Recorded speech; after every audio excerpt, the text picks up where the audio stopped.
Hello guys, welcome back to my channel. As you can see in the picture today, let's start the second part of a story where Issei left and became the fallen dragon emperor. But before we start, please consider subscribe to the channel and give this video a like. Don't forget to check the description for more informations. Now let's get into part 2.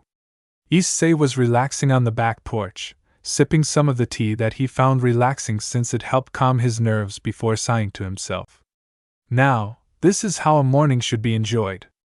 I'm glad I let Akitsu sleep in after we had a few too many sake drinks trying to outdrink Kazuhana. Issei chuckled at the memory of last night's events at the Izumo and during the small party. Akitsu drank so much sake she became an affectionate drunk who also wanted to show Issei what was under her chains, which resulted in Banetsubisa feeling down that her bust was inferior to Akitsu's, especially due to Akitsu accidentally almost suffocating Banetsubisa in her breasts, as well due to her wanting to snuggle with either Issei or Banetsubisa, resulting in Issei getting blackmail material for the future. On the other hand, Banetsubisa was a drunk who wanted to snuggle with Issei and begged him to give her head rubs and compliment her beauty instead of Akitsu. This amused Issei, so he told her he liked her bust the way it was, which made the pink-haired Sakurai so happy she gave Issei a bunch of sloppy kisses on his face. Eventually, Issei was sober enough to take the two drunk women to their home, which made Mia giggle as both she and Issei were the only ones who weren't drunk on sake. Kazuhana, Yuzum, and Kaguri were passed out as well after trying to drink Kazuhana and Akitsu out. Ugh. I feel like I went 10 rounds with Karasuba and had my ass handed to me 11 times. Banetsubisa groaned as she walked towards Issei, clutching her head before Issei smiled at her and handed her some tea he poured for her. Banetsubisa thanked him as she drank the tea and felt relief as her headache stopped banging her skull as hard as it did before. Feel better now that you can think clearly? Issei asked as the pink-haired Sekirei nodded before Akitsu joined them. Surprisingly, she seemed to be fine despite her massive intake of sake yesterday. I'm surprised you are. You're not feeling loopy after how much you drank yesterday. Are you feeling okay, Akitsu? Issei asked. Akitsu sat next to Issei and placed her head on his left shoulder, moaning in relief as she enjoyed his warmth. I am now that I'm with my ashikabi. Thank you, Issei-sama. But what will we be doing today? Akitsu asked since she was ready to serve her ashikabe before Issei replied to her question. The first order of business is that we begin training. I can tell each of you has unique talents, but your skills unrefined, and you lack actual combat skills, Issei said as he stood up and walked into the backyard before turning to them both. Akitsu, Issei said as Akitsu stood up and waited for her master's orders. You're an elements type user with ice, meaning you can not only freeze your opponents, but also create powerful ice weaponry and shields to defend yourself. The problem with being an elemental type is that you have no combat skills in hand-to-hand or a weapon, which is why it's best to help you control your ice powers since you haven't been able to use them for so long, and then we'll move to the training in weapons and hand-to-hand combat. Akitsu was in awe at the explanation since she didn't expect her ashikabe to be able to create a training strategy to help her improve. Still, then again, her ashikabe did call himself a Diablo dragon and was far stronger than any human she had seen, so it was no surprise her ashikabe was special. Now, as for you, Banetsubasa, Issei said. Banetsubasa was worried until Issei began. You have trouble controlling that rage of yours which allows your foes to take advantage of and manipulate you in a fight. You have excellent fighting instincts and are able to adapt, given our spar yesterday at MBI. However, you must learn how to control your emotions and your actions, since a real warrior doesn't just train their body but their mind as well. There's more than one way to win a fight without muscle, so we'll be training on having you prepare for the unpredictable.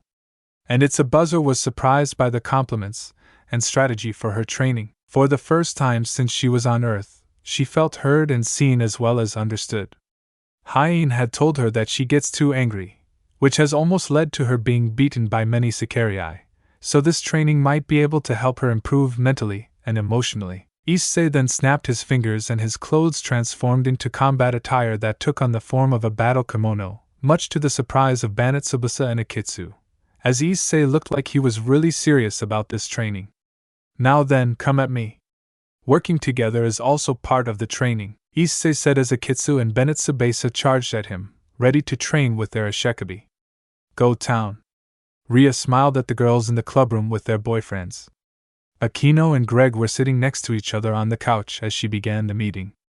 I would like to thank you all for coming. I wanted to explain that in 6 months, the factions will have a special reunion to celebrate the new era of peace, as we have also planned a special ratings game.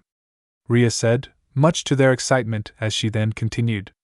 This is why I wanted to ask all of you if you wish to participate in my peerage and fight by our side, knowing that if you choose to do so, then you'll have to be ready to train.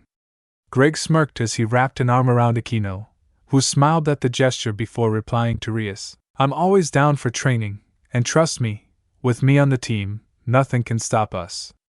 Greg said with a cocky grin, since he was from a royal family that not only had a bloodline of powerful warriors, but also that Greg was a very strong fighter, since he was extremely skilled at a young age in combat, and was able to unlock his sacred gear. Sure, there's a sacred gear tailored for Greg. Berserker's Fury. Berserker's Fury takes the form of a pair of gauntlets and greaves infused with ancient runes, pulsating with an ominous red glow. When activated, it grants Greg immense strength and speed, allowing him to overwhelm his opponents with raw power. Additionally, it enhances his durability, enabling him to withstand even the most devastating attacks. It made him so powerful that he could clash with high-tier, high-class fighters, but he was nowhere near Sirag's level in terms of raw power or Ace's strength as a Diablo dragon. Despite the immense power of Berserker's Fury, Greg's pride as a warrior prevents him from fully embracing its potential. He refuses to undergo proper training, relying solely on his natural talent and brute strength. As a result, he struggles to control the overwhelming rage that accompanies the sacred gear's activation, often causing collateral damage and endangering those around him. His stubbornness hinders his growth as a fighter, preventing him from unlocking the true potential of Berserker's Fury. Rias and Akino have been helping him try to understand that training is necessary for him to learn to control his power. Granted, it felt like they were pulling teeth, but luckily for them, Greg agreed to train for the ratings game with them. Zenobia was excited as her boyfriend Makoto I2, a nice boy who was very nice and didn't mind getting down in the sack and banging each other, since Zenobia could tell the boy was weak but enjoyed training him, which led to the two becoming closer. Makoto asked Zenobia out, aware of her relationship with Issei. Before Zenobia said yes and enjoyed the date far more than any other date, Issei took her on, which led to Zenobia losing interest in Issei as she spent more time with Makoto and even enjoyed having sex with him. That honestly made Zenobia feel very happy that someone enjoyed having sex as much as she did. Unlike Issei, who denied her proposals even after he recovered from his trauma with Reiner, Irina was happy for this as well, since she would be able to fight alongside her new girlfriend, Ayano, a beautiful young woman of average height with long thick crimson red hair, styled in a Heim cut and amber eyes, smiled next to her, excited about clashing with powerful knights to prove her worth to her family. Ayano was a magic sword wielder from the church and was amazed by Irina's kindness and inner strength, but was jealous of her being around Issei, since Ayano didn't see Issei as someone worthy of such power, or Irina, due to him being a commoner and a pathetic human that had no actual talent, unlike her who was skilled and superior to him in every way, which is why she was excited about getting in between Irina's and Issei's relationship and severing it by proving she was a better choice for a suitor than Issei ever could be, which worked. The two dominated the Kendo Club as the two most skilled sword users. Asia's boyfriend was, in fact, the tallest and scariest of the group. He was Santiago Ramirez, a young man of medium build with a confident demeanor. He has dark hair that folds messily over his forehead and piercing blue eyes that seem to hold a hint of mischief. He typically wears sleek, dark clothing that accentuates his mysterious aura. Despite his enigmatic presence, there's a sense of charm and charisma about him. Santiago is intelligent, cunning, and fiercely independent. He values loyalty and honor above all else, often going to great lengths to uphold his principles. He has a mischievous streak and enjoys outsmarting his opponents, but he also respects strength and admires those who display it with honor and integrity. Santiago comes from a long line of powerful sorcerers known for their mastery of dark magic. Despite his family's reputation, Santiago chose to forge his path, seeking to use his abilities for the greater good rather than personal gain, so he traveled the world, honing his skills and seeking worthy opponents to test his abilities against. Asia was amazed to learn that Santiago possessed a wide range of magical abilities. He specializes in shadow manipulation, able to bend darkness to his will to conceal himself, create illusions, and even strike his enemies with tendrils of inky darkness. Additionally, Santiago is skilled in elemental magic, particularly fire and lightning, which he can summon at will to unleash devastating attacks. When the two began dating, Santiago's ultimate goal was to become a true king among sorcerers, respected and feared by all who opposed him. However, he also sought worthy rivals to challenge him and push him to new heights of power. So when he heard of Issei Hyoudou, a fellow king in his own right and a man he respected, Santiago wished to clash with the Red Dragon Emperor to test his strength and honor to the fullest. Santiago and Asia were an odd duo. Although Santiago may appear dark, moody, and terrifying, he is a gentle and caring person who wishes to become a king who will one day rule his peerage and kingdom with respect and care. He has no desire to rule through fear and bloodshed, as that is the way of a tyrant, the opposite of who he wishes to be as a king. Finally, Kankayo was munching on her cookies as she enjoyed the company of her boyfriend. Take Michi Hanagaki, and she was the one who approached him after seeing the poor senior getting the shit beat out of him, and saw that while he had some speared, it didn't matter since the guy was mostly crying and whining about being weak, which led to Kaneko taking Takemaki under her wing to train him and teach him how to defend himself, which didn't end well since no matter how hard she tries to train him, Takemaki would be a pussy and say he wouldn't punch a girl, which annoyed Kaneko. Now some will wonder how the two got along. Still, it was really Takemaki's presence outside of training and fighting, since he was a nice guy, granted a pussy, but someone who was a good person to talk to, until Kaneko and Takemaki began to date. Slowly, Takemaki gets more comfortable around Kaneko and is amazed by her skills as a fighter while being her cheerleader basically instead of a real man. But his compliments make Kaneko smirk at Takemaki as the two continue to date. Kaneko forgets about Issei since she feels more drawn to Takemaki and doesn't know why, but she still enjoys his company. The guys were excited about this, but Kiba rolled his eyes inwardly at the girl's new boyfriend's girlfriends. He only respected Santiago as a man. He didn't seem to know about Asia's relationship with Issei, or that Asia was using him to cheat on Issei. This made the Gremry Knight feel sorry for the dark magic caster, since he could tell that Santiago was a good man, one who respected Issei and held no ill will toward him. The others, on the other hand, annoyed Kiba since Greg says he will take his training seriously.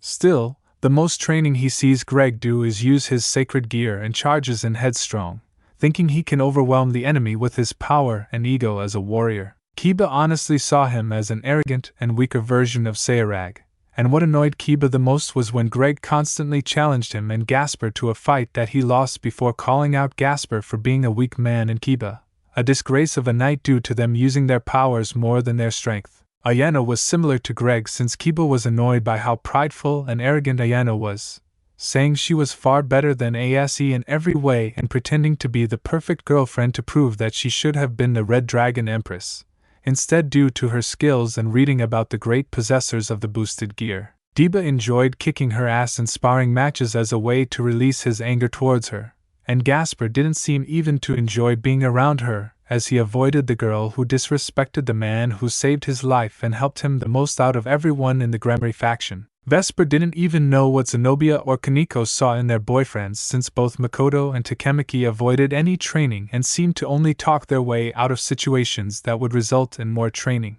Also, Kiba knows of Makoto's reputation as a playboy since he acted sweet and nice around women he was interested in. Still, in reality, he was only into having sex with them until he got bored and moved on to another girl who tickled his fancy. Takemaki, on the other hand, was the opposite, since even Gasper was at least braver than the wimp due to his say in inspiring him to become stronger. Takemaki did have some courage, but that was ruined when he broke down into tears and lost in his fights with Kaneko and Gasper. Honestly, sometimes I'm glad Issei didn't stick around, since Santiago is the only one who would have truly been friends with Issei. Makoto would make Issei feel sorry for the girls that dated that sick bastard Ayano, and Greg would annoy Issei with their arrogant attitude toward him. As for Takemaki, Issei would just pity the fool. Deba said in his head as he was glad that Tsubaki wasn't here since her opinions towards Ayano and Greg annoyed her, especially Makoto, whenever the bastard tried to ask out the Citri Queen even though she told him that she was dating Kiba. Aspar was wearing the girl's uniform and she sighed in her mind that she wanted to see Issei and leave the room. Before Santiago noticed Gasper's discomfort, he excused himself from the room and took Gasper with him to get a drink. Gasper was surprised by this as Santiago got her some tomato juice before buying himself a coffee while he spoke to her. "You Mrs. Issei Hyoudou?" "Yes?" Gasper was silent as she nodded her head before Santiago continued, "I don't blame you. It's a shame since I would like to apologize for not knowing about his and Asia's relationship before she asked me out on a date," Santiago said as Gasper did a spit take before looking at Santiago in shock. "Why you know that they are engaged?" "Not at first due to my needing to learn more about the Red Dragon Emperor's relationship with the girls. Asia approached me and I went out with her before seeing that she was hiding something from me whenever I asked about Issei Hyoudou. This led me to use a sleeping spell on her and look in her memories to see that she was content with cheating on Issei," Santiago said. His eyes glowed green with rage and his shadow magic began to leak from his body before he calmed down. "However, I intend to use Asia Argento to me to say hi to, apologize for not knowing about the witch's behavior, and ask him to fight me in an honorable matchup. My wish is to compete with the Diablo Dragon and become a king that is feared yet respected, just like how I heard about the White Dragon Emperor and the Red Dragon Emperor's actions towards their comrades," Santiago said as Gasper was surprised by the man's presence, and smiled knowing she had an ally in the shadow magic user. Before they finished their drinks, they headed back to see Kiba sighing in relief as he was waiting outside the club room. "It's nice to see you guys getting along well. The meeting just ended and I couldn't have taken it without you guys." Kiba looked mentally and emotionally exhausted, which Santiago could understand since he had also looked at the people the Gremry girls were dating. If he was being honest, he didn't see them as true warriors or even future kings. "I do apologize, but I noticed that Lady Vladdy couldn't handle being in there for a moment longer, so I took her to get some rest before entering the lion's den again," Santiago said as Kiba thanked the shadow user before the trio became a duo. Santiago wished them luck returning home as he entered the clue room again. Kiba and Gasper then went back to the Hyoudou residence, then asked Kiba, "Have you heard anything back from Sergiches and the others about the situation?"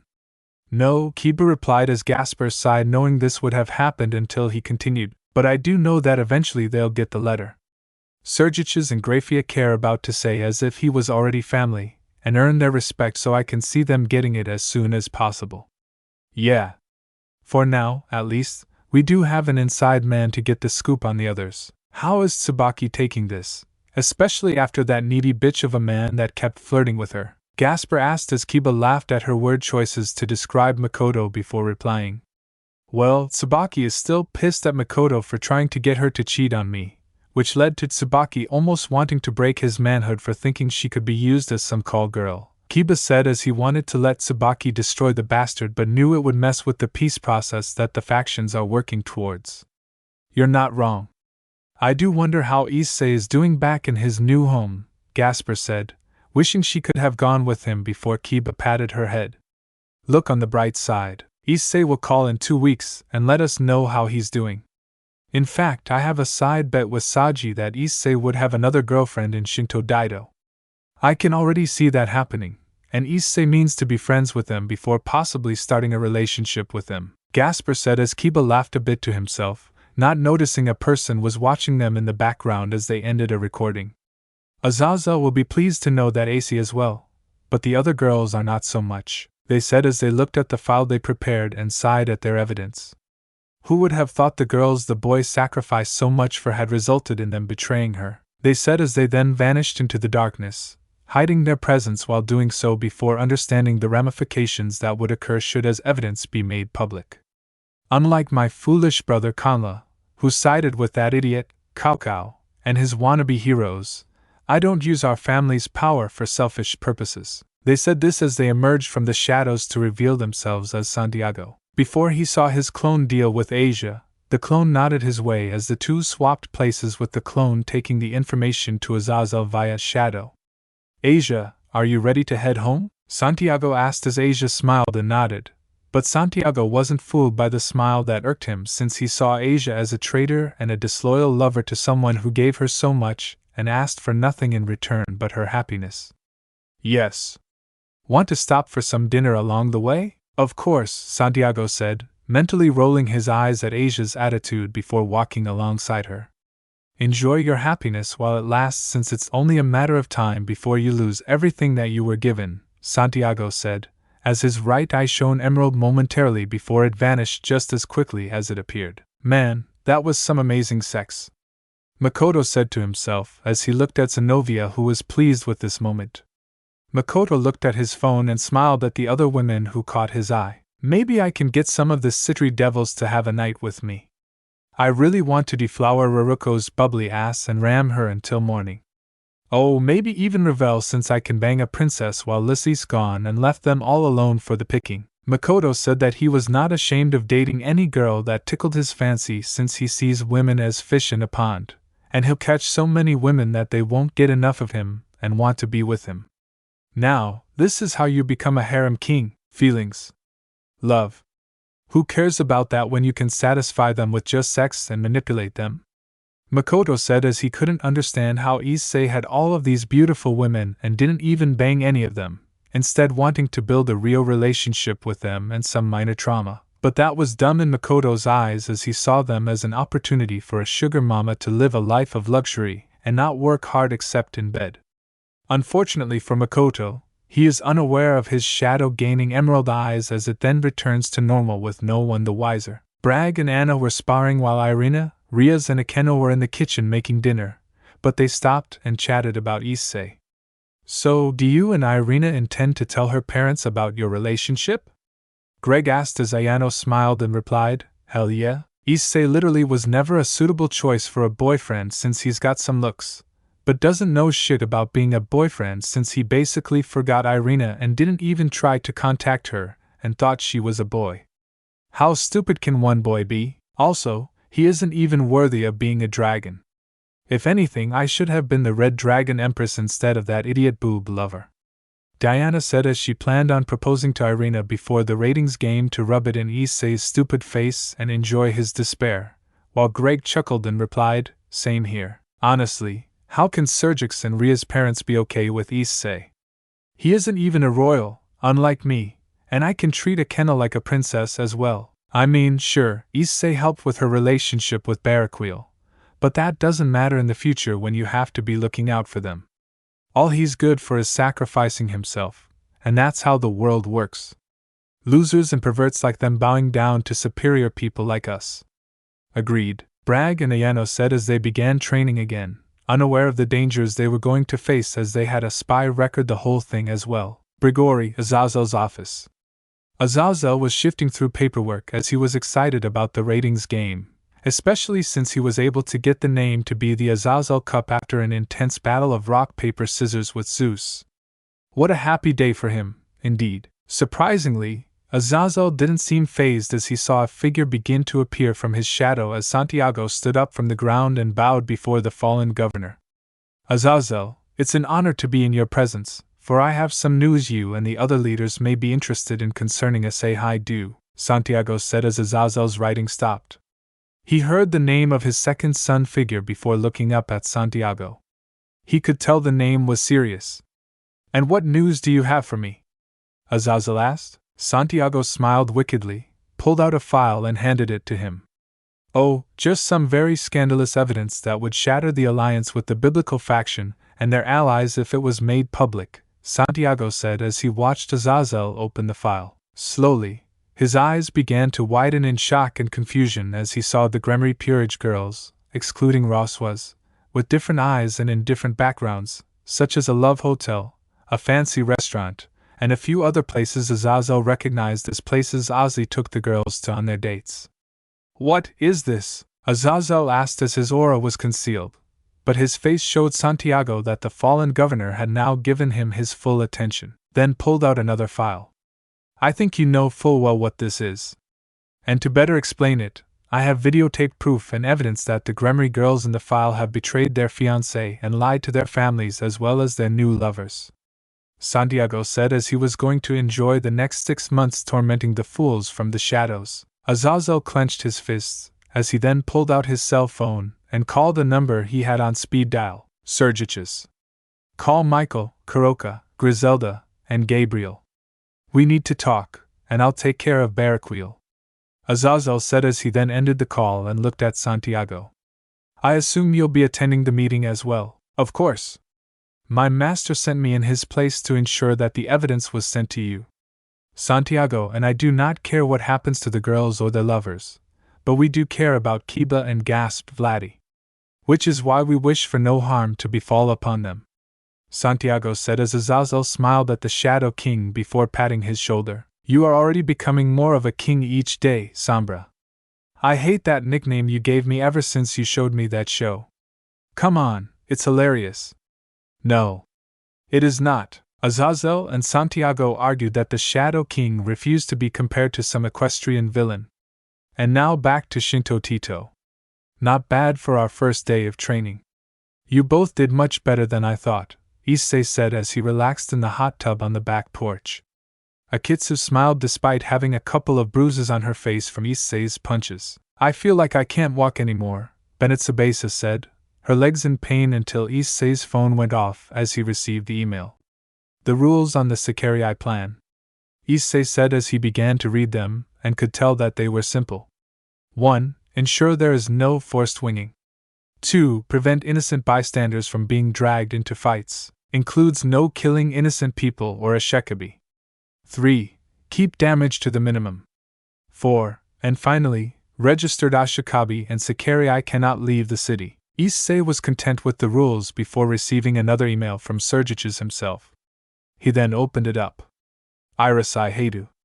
I want to inform you of the special surprise that will happen in the next 6 months. To celebrate the new peace that shall come, the Alliance leaders have agreed to a special ratings game with members of the Supernatural Society. Due to your accomplishments, you and 49 others have early access to the rules as well as the invitation to prepare to participate in the selection process. The rules of the game are simple. 1. Anyone can register as a king. 2. A king can register anyone on his team, as long as the targeted person isn't on another team. 3. Devils with multiple evil pieces will be treated as one piece for this tournament with the exception of gods or god level and power, which instead will be counted as 2 pieces or 8 pawn pieces. 4. Each team starts with 0 points, and they would accumulate more points by playing matches. 5. If one wins, one will gain 10 points. If one loses 0 points, suppose there's a draw, a professional committee of the ones present will decide how to distribute the points accurately. 6. The 32 teams with the highest points will advance to the professional round. 7. The winning team's wish will be granted as long as it isn't on an incredibly large scale, or reignites the war. 8. For registration, one needs to go to the underworld there, a special set of pieces will be given. Made in conjunction with every faction, devils, angels, fallen, Norse, etc. The team name needs to be proposed there. 9. A phone with an app will be given to you during the time of registration, everything will be done through the app. Every change in the team needs to be announced before their next match. News about the tournament, announcements, leaderboard, everything will be done with the app 10. The limit for entering the tournament is the day before the first official match. 11. If one loses a match justly 2 times, whether in a row or not, then they will be kicked out of the tournament. I look forward to seeing what you bring to the tournament, Issei Hyoudou. Farewell. And I can't wait to see you again from your favorite big brother, Sergic as Lucifer. Issei smiled at the email as he could imagine Sergic's joy sending this and wondering what he'd do in the tournament. Well, girls, it looks like things are going to get more fun, Issei said as he left the hot tub and used magic to dry himself off. After resting, get changed, and we'll go on patrol. We should make sure that those who know of the Sekirei don't try to break the rules or force wing them. Issei said as Akitsu and Benetsubasa nodded, excited on their first day with their ashikape. And things will truly get interesting from here on out. Shinto Tito was a calm town before the secure game began, which led to many people trying to find a Sekirei and get them winged to their persons so they could enjoy the benefits of a sugar mama. However, it was challenging because the Sekirei had supernatural physical abilities that made others run away. However, the more persistent ones were more observant and waited for the right time to strike. Just like the one who's forced winged Yashima, the hammer Sekirei, to his person. "Come here, you bitch," Tanigawa Junichi, Yashima's Ashikabi, said before Yashima meekly nodded her head before approaching a beaten-up person who was protecting another Sekirei, who was shivering in fear as she saw her destined one defeated before they could kiss. Yashima bit her lip before lifting her hammer above the soon-to-be Ashikabe's head. She looked at her fellow sister once more before apologizing.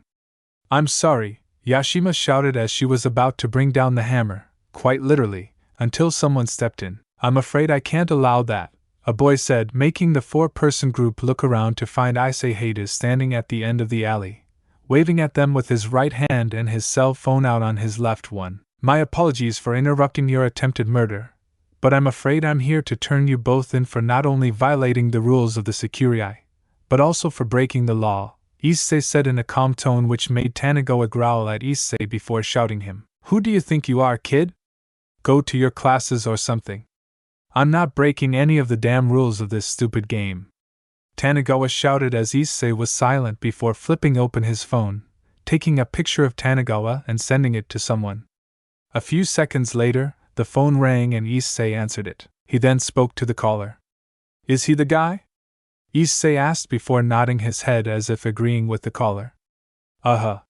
What about the hammer Sekirei Yashima?" Issei asked as the caller replied to him, making Issei nod his head. "Ishima, Sekirei number 84. The hammer Sekirei. Sekirei type. Weapon user. Ishima is a weapon specialist who fights using a hammer. She has enough strength to lift her massive hammer, swing it around, use it to block attacks and generally fight at a rapid pace despite its weight. She also displays immense speed and enhanced reflexes. As with all other Sekirei, her Naruto boosts her powers, which is somewhat impressive, but unfortunately, without her hammer, she's defenseless in fighting back against her enemies." "Very well, thank you, sir," Issei said before ending the call and pulling out a badge. "My name is Issei Hyoudou, Ashikabe of the disciplinary squad, and we're here to bring both Tanigawa Junichi and Hammer Sakurai Yashima in for questioning, violating the rules, and attempted murder. If you come in peacefully, then we won't have to resort to force," Issei said, holding out his MBI badge and making Tanigawa scoff at him. "You expect me to think that crazy old fart on TV chose a kid to do his dirty work for him?" What a laugh. Tanigawa laughed before looking at Yashima. "Bitch, get rid of him, or I'll make you pay," Tanigawa ordered, stiffening Yashima's movements. She still nodded, obeying her Ashikabe's orders before lifting her hammer and bringing it down on Issei, who didn't even flinch. "I'm sorry," Yashima cried out before the hammer landed on her target, and then she heard a loud sound. Clang. Mishima was shocked by this since she didn't see anything metal on Issei before the hammer began to move from underneath her. She then tried to pull her hammer back until the hammer's head, which was down where Issei stood, began to crack. The metal of the hammer began to bend inwards until the hammer's head was shattered into pieces. What? What the hell? No human could catch the bitch's hammer!" Tanigawa shouted in rage as Issei appeared with his right hand upwards and didn't look dazed by the hammer before cracking his neck. "Now can we discuss this like mild-mannered people, or do I have to get rough with you?" Issei asked as he snapped his fingers only for Yoshima to be pinned by Bennett Tsubasa, who held her on the ground before leaning in her ear. "Try anything and I'll snap your neck," Bennett Tsubasa said, causing Yashima's eyes to widen, recognizing the Crimson Sekirei, who was well known for being violent and aggressive in battles, before Tanigawa let out a yell as he was pinned to the wall with a sheet of ice. At the same time, Issei walked over to the downed Sekirei, who was helping her Ashikabe up before smiling at them. "You're safe now. Leave and be happy with each other," Issei said with a small smile, making the Sekirei thank Issei for saving her Ashikabe's life, as did the Ashikabe thank him. The two then left while Issei smiled at their retreating forms before turning back to Tanigawa. He pulled out his phone again and tapped the number he called before putting it on speaker. My boss wishes to speak to you, Issei said before holding the phone out for a hologram of Minaka Hiroto, who didn't look amused. So this is the violent delinquent who's been causing a stir in my game. Such a bad sport this one is, wouldn't you say, Issei? Minaka asked, while both Hashima and Tanugawa were shocked to know that Issei Hyoudou actually knew Minaka Hiroto. Indeed he is. Do I have permission to execute this little shit and cleanse the world of his filth? Is the girl still bound to him? I'm afraid so. Then do it.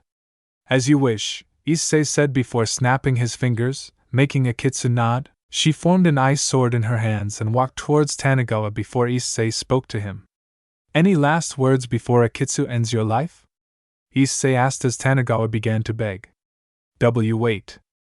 Is it money you want? I can pay you double, but not triple, the amount Monica is paying you. Can you pay him even a tenth of what I'm paying him? Oh, it never ceases to amuse me how simple-minded people like you, Tanugawa Junichi, act when your pathetic, miserable lives are being threatened by someone superior to you in all ways. Also, you enjoyed torturing other people with your Sekirei just so you can assert what little pride you have and punish Ashima, who follows your orders after the shit you put her through, such as force-winging her to your pathetic existence, Issei said before snapping his fingers as Akitsu sliced off the pig's head before it rolled on the ground. Ishima's eyes widened as a white band pulled up to the alleyway before Issei began to speak to them. Clean this up. The disciplinary squad will take Ishima to MBI for medical treatment. She's out of the game. Issei said before the men nodded as Benetsabesa put some cuffs on her that weren't necessary since Yoshima was weak without her hammer but didn't struggle as Benetsabesa and Akutsa led her to MBI while Issei was chatting with Minaka on the phone. How did he know about Yoshima's location? You said you always monitored their location to ensure that the people who wing them adhere to the rules. Unfortunately, it is an annoying bug known as SEO Kyoru. An old friend of my former colleague and friend, Taikito Asama, but really he's just a freelancer who mooches off your landlady when he's low on money because CEO thought he was tough shit. He can make good money. So he took data from you while he worked at MBI, correct? And it's possible that idiot sold that information so he can make some quick cash. He's like a cockroach that's hard to find in a city, so if you find him, punch him for me since I would have fired his ass years ago if it wasn't for Takedo wanting to help his friend get a job and off the streets. Gladly. This guy sounds like a douche, but mind giving me the information on any other Sekirei who he sold out so we can keep an eye on them? Of course. Luckily, Akitsu was actually one of them, but since she's yours now, then that takes care of her. However, the other ones besides Hashima are Sekirei 112, Hikari and Hibiki, and the Raiden twins who can manipulate lightning. They've already winged themselves to him. Why would they do that? Apparently, since he was their handler, they felt for him and thought he was manly or some nonsense like that. You can't be serious. Deadly? Okay then. Who else besides them? Sekirei 13, Ami Bane. He's a fist-type Sekirei, so be wary of him since he's a bit sadistic and gets a sick sense of pleasure from beating up women. I don't know what happened to this guy, but you do not want to show mercy to him, especially since he is very bloodthirsty. Not as much as Karasuba, but still a bit crazy. Understandable. Judging by his profile, I'd say he almost reminds me of either Diodora or Fried. A sick freak who gets a kick out of controlling other women as if they're toys for them to take advantage of for their sick pleasure. Azazel told me about those two when you and your group dealt with them. The next one is someone who you are already familiar with since they live right next door to your home. Oh yeah? Who? Sekirei number 10 Yuzum. Issei's eyes widened during the walk and he bumped into a pole almost until Akitsu saved him. Thanks, Akitsu, Issei said, smiling. Akitsu led him the rest of the way before Issei spoke back to Minaka. So you're telling me that Yuzuma is a Sekirei? I take it you didn't know. I honestly thought she was just a cosplayer with all those costumes she wore yesterday. Come now? Surely you sensed a lot of power within both Kazuhana and Mia, yes. All of the residents of the Izumo in our Sekirei, who are very powerful, but Mia is the one Sekirei who is the strongest one out of all 108 Sekirei. You kidding me, right? Nope. So you don't seem to be so surprised. Why is that? When I first saw Mia, I could tell she had a lot of power within her, but I didn't seem to sense the others. I guess that Mia's aura overwhelmed their aura so that I couldn't sense theirs at the party. That makes sense since Mia used her aura around her home to ward off intruders and other Sekirei, which is why the northern area of Shinto Tito is a feared part of the city. I see. Thank you for that bit of information. So what's the deal with Yuzum? Apparently, Yuzum was actually working with another Ashikabe to eliminate a few others in exchange for her soon-to-be Ashikabe's medical treatment, but the girl lost her life before Yuzum could wing her, so I'm afraid Yuzum hasn't been able to react to anyone else. Shit. I know what that's like. Watching someone you love die right in front of you even after you tried so hard to save them, Issei said, thinking back to when he and Asia first met, and the other times he fought tooth and nail to try and save her from Diodora kidnapping her before he thought she died and entered Juggernaut Drive, almost killing himself for the girl's life. Would you like the others? Yes. Give them to me back at the main office. We're almost there anyway with Ishima, Issei said before ending the call. Akitsu still enjoyed walking beside him, hugging his right arm and holding his hand on the same arm before Issei spoke to her. How is she? Issei asked, making Akitsu smile before she replied to him. She seems to be submissive since she's not fighting back. Why is that? Akitsu asked before Issei replied to her question. Stockholm Syndrome. She created feelings for her master in order to survive being with that bastard. Now that he's dead, Yoshima no longer has to play the role to survive. She'll need to mentally recover before even entering the game again, so we should make sure that she's taken care of before Minaka thinks of sending her back out.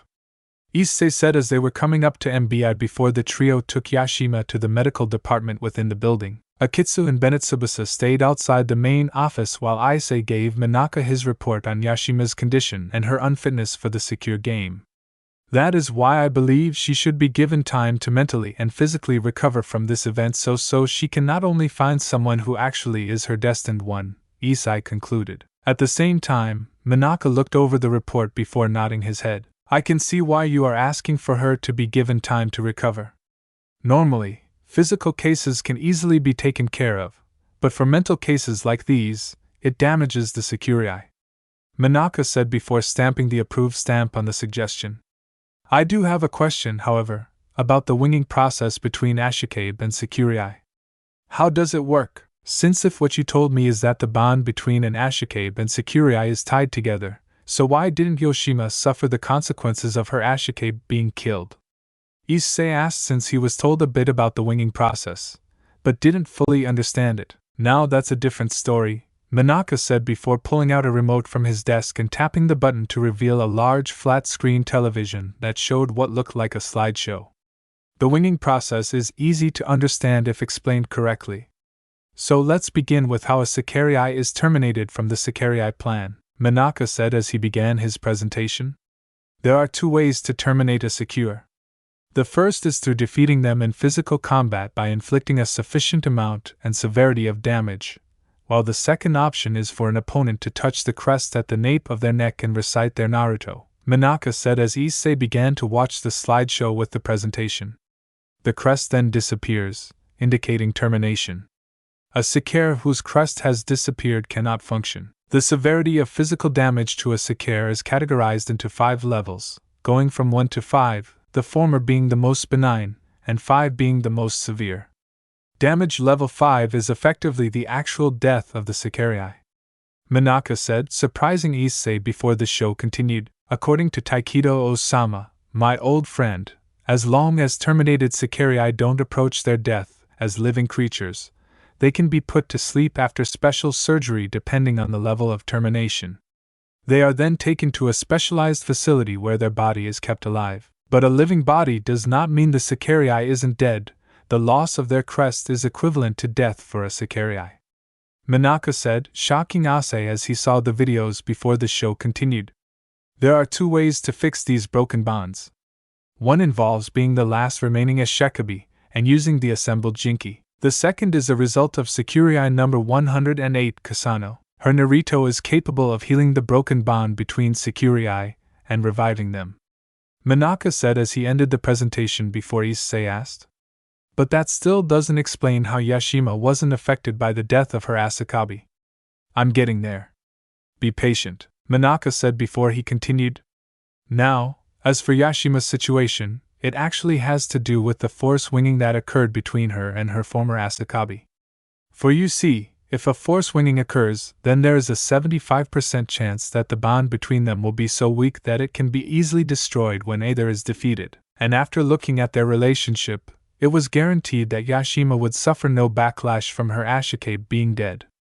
But if they were able to make a strong bond, then it would be the same if we dealt with any other duo. I see. What will happen to Yoshima now? We'll keep an eye on her here and make sure she recovers from her injuries. But I may ask Azazel for some help since I have a feeling that she may need to go with him to recover for her mental health. That would make sense since she's definitely not going to want to re-enter the game after this. May I still see her? Of course. But only if she wants you to, since she might be a bit mad you killed her beloved destined one. Fair point, Issei said before Minaka pulled out a small folder and handed it to him. These are the Sekirei who were sold to the public. Most of them are good people, but a few bad birds are in the flock, so be wary of them. I trust you'll be able to handle them if they cause a problem, Minaka asked. No problem. Plus, it'll be fun since it was actually nice being able to help someone after being out of action for a while now. I'm glad that Yoshima will recover. Hopefully, Issei said before thanking Minaka. He then left the office to see Yoshima waiting with the duo in her normal clothes before she looked at Issei and asked, Is he really dead? Yashima asked with nervousness in her eyes and voice before Issei walked towards her and pulled her into a warm hug, making Yashima's eyes widen before Issei whispered into her ear. He's dead. He can no longer hurt you, Issei whispered, causing Yashima's eyes to water. She then began to cry into Issei's shirt, while thanking him for saving her from the nightmare. Issei didn't say anything else, he just patted her back and comforted the damaged soul. He could tell that if he had been saved back when Issei was still his naive, perverted self after Reiner killed him, then Issei was positive he could have become the same as Yashima. The soul that was betrayed and hurt when all they desired was love and acceptance. Akitsu looked at her, and could tell that Yashima was similar in a way to the one who was once broken and was possibly forced to live a life without feeling love, until her Asakabe came in and saved her from that loneliness within her icy heart. Issei and Yashima then separated before speaking to her. Somewhere out there is your destined one, and I have faith you'll find them. Do you really mean that? Yes, I do. Issei said before that she had a good feeling that Yoshima would find someone who would love her and give her the warmth she deserved for the girl. She was nothing but sweet and kind, albeit a bit shy. The disciplinary squad then left MBI, with Yashima thanking the three of them for saving her, before saying a prayer to the creator of their species.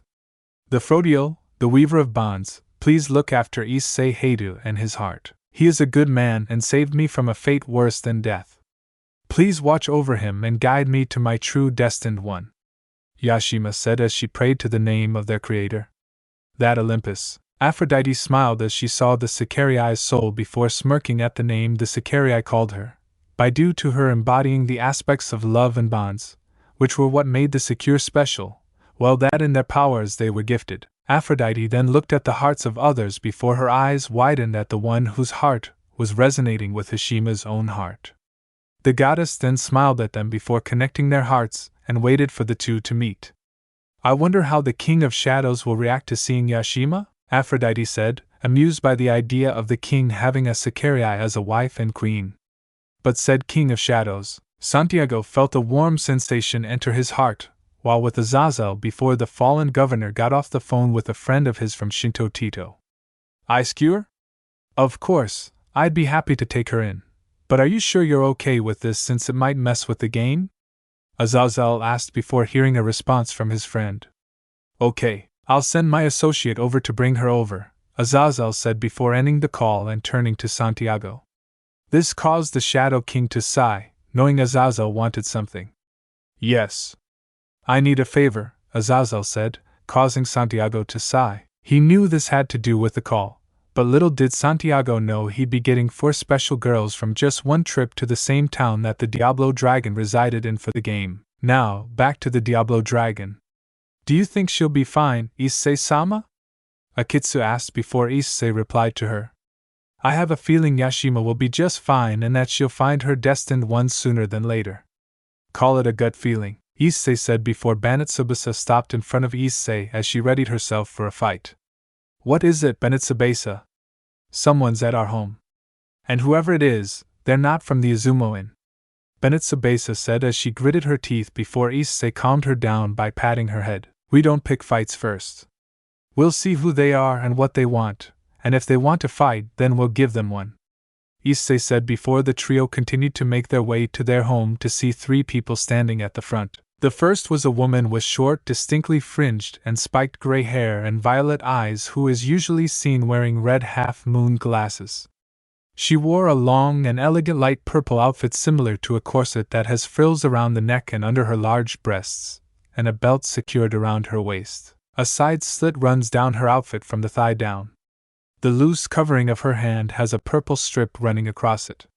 The second was a dark-skinned Sekirei with jet black hair and violet eyes. To complete her black attire, she wore a bikini top beneath a small-headed shawl, a buckled sarong, a choker, wristbands, and leather knee-high, heeled boots. Finally, the third one was a woman as well, but it was smaller since she was a short and petite female with short, slightly messy yet straight purple hair and olive-green eyes. She wore a ruffled white blouse under a long black dress that framed the blouse and left a box-like cutout, exposing the blouse around her chest. Ribbons are a prominent part of her ensemble, and she wore several purple ones, including those on her hair and over her breasts leveled to her collarbone. She additionally wears dark heels and long white gloves that reach her elbows. Hello there. May I ask who you three are and why you're in front of my home? Issei asked, appearing a bit stoic.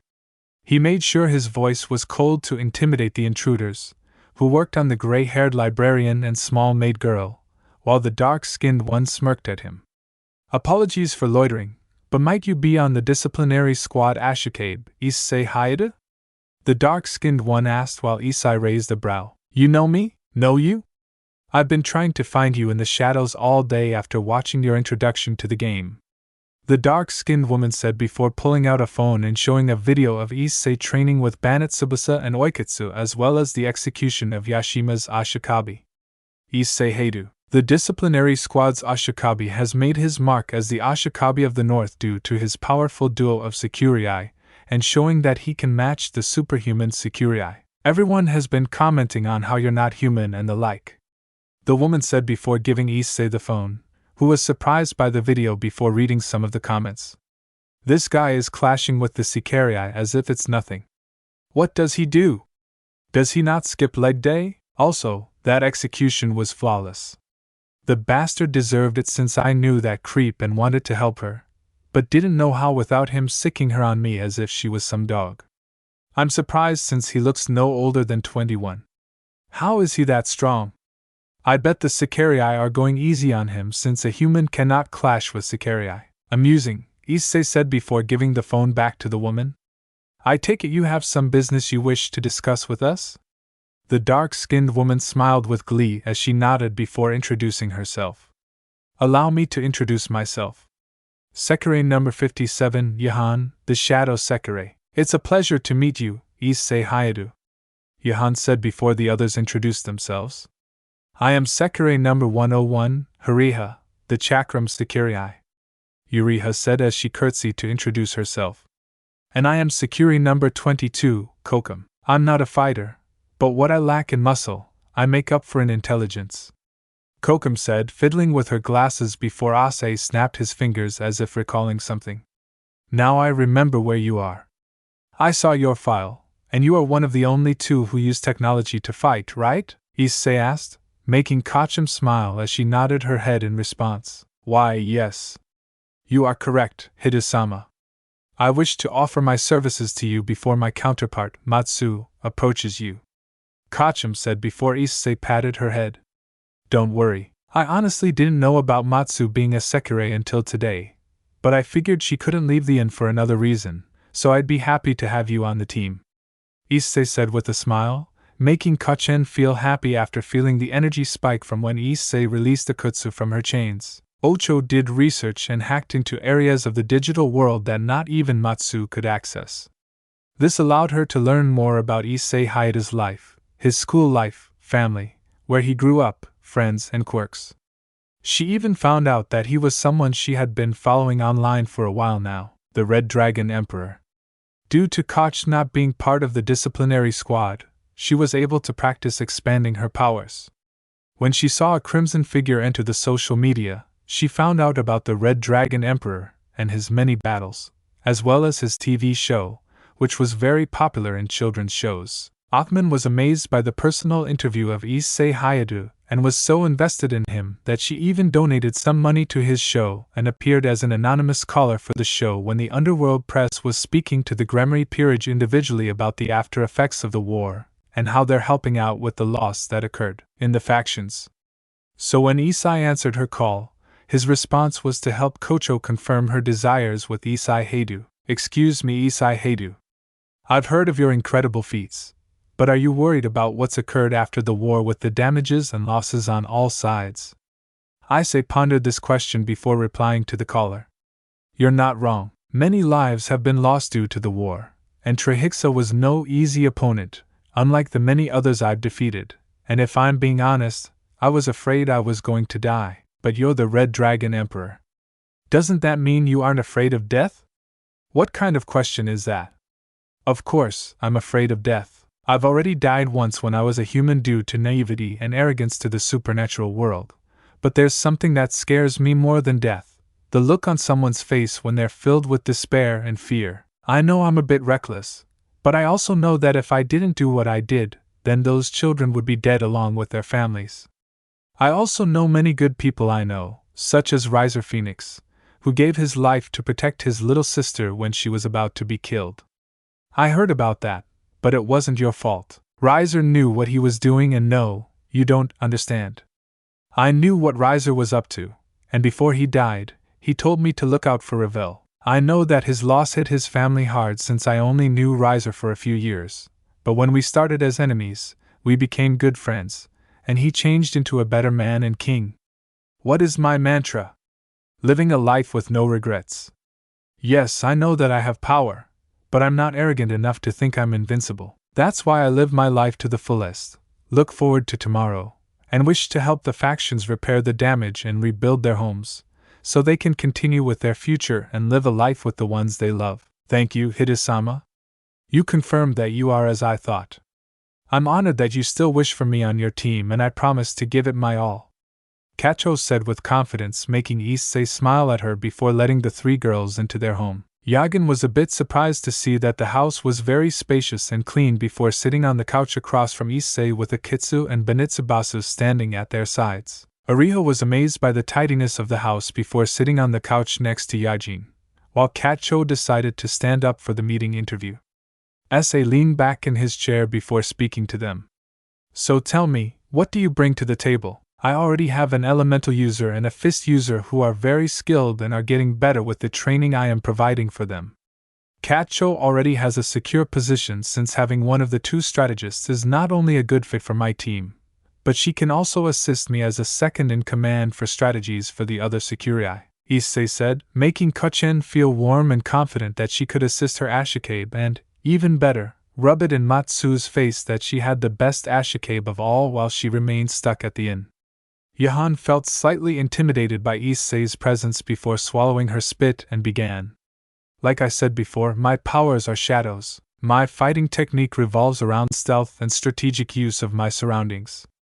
Using the shadows, I can teleport to any location and perform surprise attacks. However, my skills in unarmed combat are average among Sekirei, mostly fist-type users, so to make up for this drawback, I use this. Yagen said as he summoned a curved dagger, which impressed Dasiai, since it looked as though she could wield it in conjunction with her teleportation abilities. While using both her power and daggers, Yagen can easily overpower and confuse enemies. Impressive.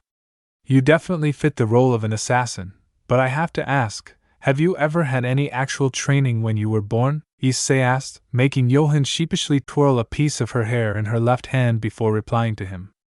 Unfortunately, no. Issei was quiet at this before nodding. I see, Issei said before looking at Araha. And based on your title when introducing yourself, That makes you a weapon user, correct? Eriha's body stiffened as she was called on before nodding in response. That is correct. I don't have much experience fighting and my skills are in far-ranged attacks, Arihisa said before Issei closed his eyes as if he was thinking about something. After what felt like hours when it was really just a few minutes, Issei opened his eyes again. From what I understand, your situation is that you are not as powerful as a single-digit Sekirei and have tried to improve your skills, but it seems you don't truly know how to improve yourself. Is that what I'm hearing? Issei asked before Ariha and Yaga nodded in response. Then I only have one thing to say to you three, Issei said before his eyes met theirs. Shall we seal this with a kiss? Bahin, Ariha and Kacho were surprised by this before Issei explained his intent. The purpose of this interview was to see what kind of person you three were before learning of your abilities. I have yet to read the files on all of the Sekirei, so I do not know about their personalities, fighting styles and such, which is why I wanted to see your true thoughts in my home. You can learn a lot more about a person when looking into their eyes and what a little fear can bring out. My apologies for that, but I had to make sure you weren't overstating your experience and abilities, since I've seen people who were very arrogant in combat and boasted about their skills only for them to come up short in actual battle. Issei said that the three Sekirei were amazed by this explanation before thinking he was someone like the legendary Sekirei number 1. So shall we seal this with a kiss? Issei asked before Kacho went first. The librarian was nervous until their lips met, making Kacho moan. She felt weak under his aura and her wings appeared to be light gray. By the blessing of my Ishekabi, the obstruction that blocks my path will be cleared, Kocho said before collapsing in the chair because her knees felt like jelly after the kiss from her Ishekabi. Johan was kissed next, and the dark-skinned beauty moaned because she was a bit enthusiastic in her kiss, using her tongue to invade his mouth. From the shadows of my Ashikabe, my darkness shrouds all our enemies in our way. In the void between worlds, our bond is forged, Johan said as she felt her shadow connect with her Ashikabe's own shadow. However, she suffered the same fate as Kacho since her knees were jelly and soft as well. But unlike Kacho, who was panting with a red apple face, Johan was smiling with a bit of tint in her cheeks. Fuck yeah. Now that was a kiss, Johan said before she watched Issei gently kiss Ariha, who slipped her arms around his neck as if they were snakes, before Ariha began to moan a bit as the chakrams began to float and spin as if resonating with their owner until the kiss ended. These flying gears represent my pledge. Cut away the enemies before my Okushibi, Ariha said before Issei asked Kacho about the phrases that they said after being winged. What are the phrases you and the other Seekers say after being winged mean? Well, in our culture, a winging process is actually similar to marriage, so in Seeker terms, we are married now, Kacho said, making Issei's body stiffen before hearing that word until a cool embrace brought him back from entering that part of his mind. Akitsu looked at Issei with concern and worry before kissing his lips, causing her wings to appear once more, while Issei felt comforted by her presence. Thank you, Akitsu. I apologize for my reaction. I was just taken by surprise. It is understandable, Issei-sama. There's no need to call me Sama. We're a team, a family, and if what Kacho said is true about your culture, you're my wife as well, which makes us equals, Issei said, making Akitsu blush as she placed her head on his forehead. The two looked at each other once more until they shared a deep kiss that made all of the other sakurai in the room wish they were in Akitsu's place instead. Oh fuck. My mark is making me feel so hot right now and begging me to be kissed again. Bennett Tsubasa shouted in her mind. Oh my. So this is how his aura feels after winging 5 Sekirei. No wonder many other Sekirei in the area nearly wet themselves with this aura near them. It feels like being wrapped in a blanket of fire that protects you from harm, Kocho said as she analyzed the aura as it was now radiating and how it was even larger than any other Asakabe in the city. Shit. I want to jump him right now and ride him to next week. Does he have any idea how turned on I am right now? Yahan asked herself as she felt weak being near the aura, while Larissa wished to please her destined one in bed and shower him in love, and vice versa. Eventually, the kiss ended with a sigh seeing their reactions to the kiss. He was surprised as his heart and soul felt warmer and lighter for some reason. Is this what you meant when you said there are those who would heal my heart, Aphrodite? If that's the case, then you are right. My mind, heart, and soul are feeling freed from the fear I have in them, Issei said as he felt the love of his Sekirei comfort him. Issei then thanked Akitsu before he opened the portal in front of him and reached into it, pulling out a black box that seemed very special and protected since there were chains on it.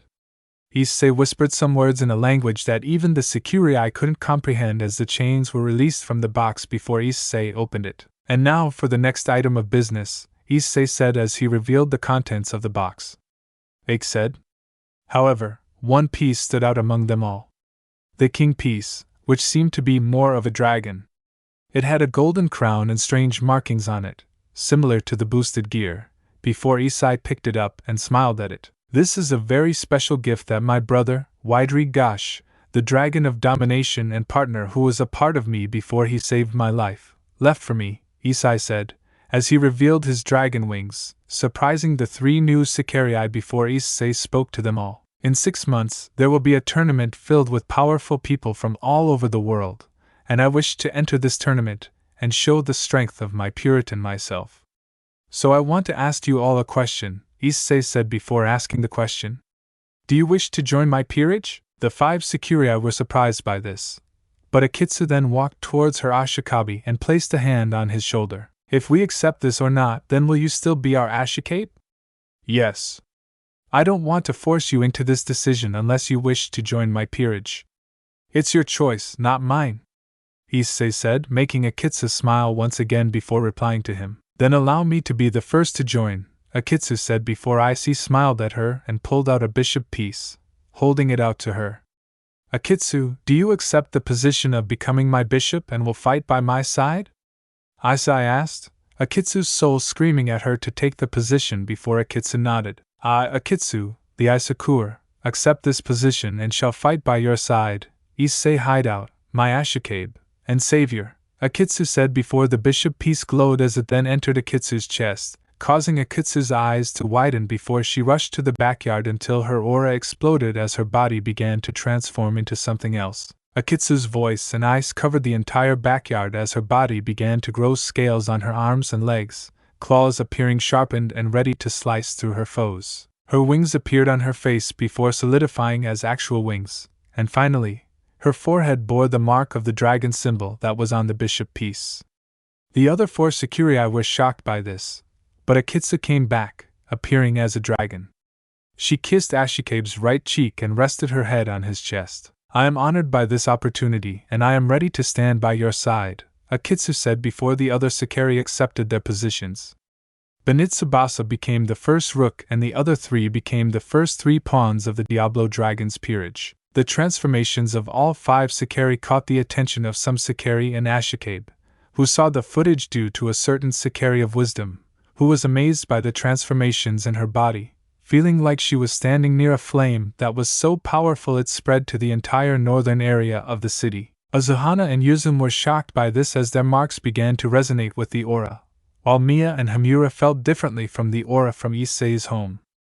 Hamura felt like his flame was increasing in power and size due to the flame Sekirei beginning to become more powerful and a bit heavy on top. Mia may be the strongest Sekirei of all 108, but her aura resonated with Issei's as if the heart within her desired to go to Issei and become his Ashikage so they could heal each other. Mia also saw Taikido in front of her, and he told her that it was okay for her to heal and find someone who could truly love her as he did and someone who could truly understand her pain. Arasuba at MBI Tower felt the powerful aura surge which made her heart soar at the idea of fighting against Issei Hyoudou since she had to restrict herself from going to Issei and clashing with him as he was leaving MBI Tower due to her battle maniac side, wanting to fight with him right then and there. However, his aura was much higher now, and the fact that he was able to do something to the Secure that made them even stronger than before excited Karasuba to no end. Yes. Yes. This is what I wanted, an Asakabe that can truly make me feel this way and can give me a battle worth fighting, Karasuba said, feeling her heart desire for battle while Minaka watched this and sent the footage to Azazel. This is incredible. This is phenomenal and can help the Sekirei grow even stronger and help them exceed my expectations of how strong they could become now. I've said it before and I'll say it again. The boy will truly become the greatest Ashikabe in this game, and I have very little doubt that he'll lose the Sekirei game. Minaka said, recalling Azazel putting down a bet that Issei would be the one to rise to the top. By the way, how is your associate doing with Yashima and the Dark Trio? Sambara. He's taking excellent care of Yashima, and the Dark Trio are really enjoying their new Ashikabe and his training. It is such wonderful research that makes me excited for the future Azazel Cup. I'm still invited, right? Of course. What are best friends for? Thank you. It will truly be an honor to see such a spectacle involving not only powerful beings from all over the world, but also the Sekirei. Indeed. This Sekirei game has taken a turn, and it's not even the second phase yet. Indeed. That's why I'm glad you sent Issei my way. I knew he would be just the wild card I needed in the game. Someone to mess with the power play and possibly become the one to achieve my dream.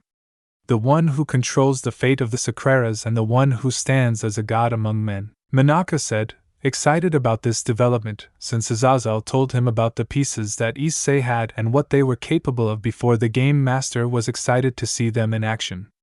The Sekirei plan was still in Phase 1, but Minaka felt that it would soon change to Phases 2 and 3. That's it, guys. Thanks for listening to my video. Don't forget to like, share, subscribe and comment below your favorite part. Sayonara, see you in the next video.